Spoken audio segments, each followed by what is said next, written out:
আমাদের দেশে শান্তি যদি আনতে চায় তাহলে আমাদের হযরতকে আমাদের ইসলাম আনতে দিতে হবে।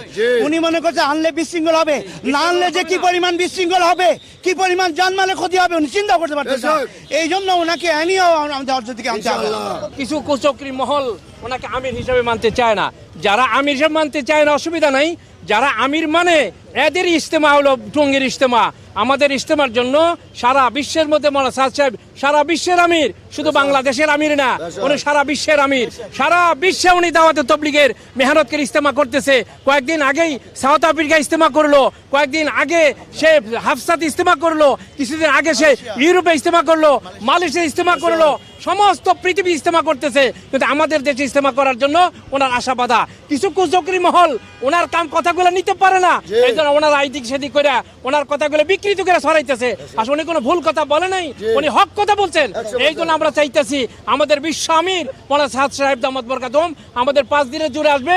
আমাদের ইজতেমা বলে ফেব্রুয়ারি মাসের 7, 8, 9 টঙ্গীর ময়দানে হবে। সারা বিশ্বের মুসলমান আসবে, বাংলাদেশের ভাবমূর্তি অনেক উন্নত হবে। সারা বিশ্বের মেহমান আগে আমরা দেখছি 140টা দেশের মেহমান আসছে, এবার আমরা আশা করতেছি হযরত আসবে ইনশাআল্লাহ 150 দেশের মেহমান আসবে। আল্লাহ তাআলা আমাদের আসার জন্য কবুল করেন, আমিন আমিন। হ্যাঁ, আমাদের কর্মসূচি হলো যে আমাদের হযরত আসার জন্য আমরা আল্লাহর কাছে দোয়া করতেছি। সমস্ত মা বোনরা রোজা রাখতেছে, আমরা নিজেরাও রোজা রাখা আল্লাহর কাছে চাইয়ে আমাদের হযরত আনার জন্য ফিকির করব। কারোর প্রতি আমাদের অন্যায় আচরণ নাই, কারোর প্রতি বিদ্রুপ নাই, হিংসা নাই, অহংকার নাই। সমস্ত মুসলমান ভাই ভাই আমাদের প্রাণের দাবি আমাদের মৌলানা সাদ সাহেব আসবে, একটাই দাবি ইনশাআল্লাহ।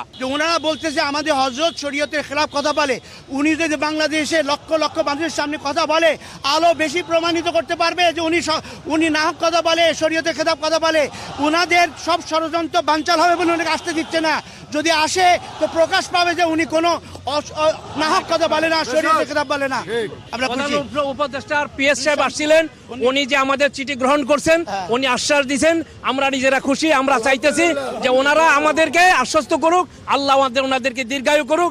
আমাদের এই প্রধান উপদেষ্টা ওনার হায়াতকাল বাড়ায় দেয়, আমাদের হযরত আসার জন্য উনি ফিকির করে আমরা ওনার জন্য দোয়া করবো ইনশাআল্লাহ।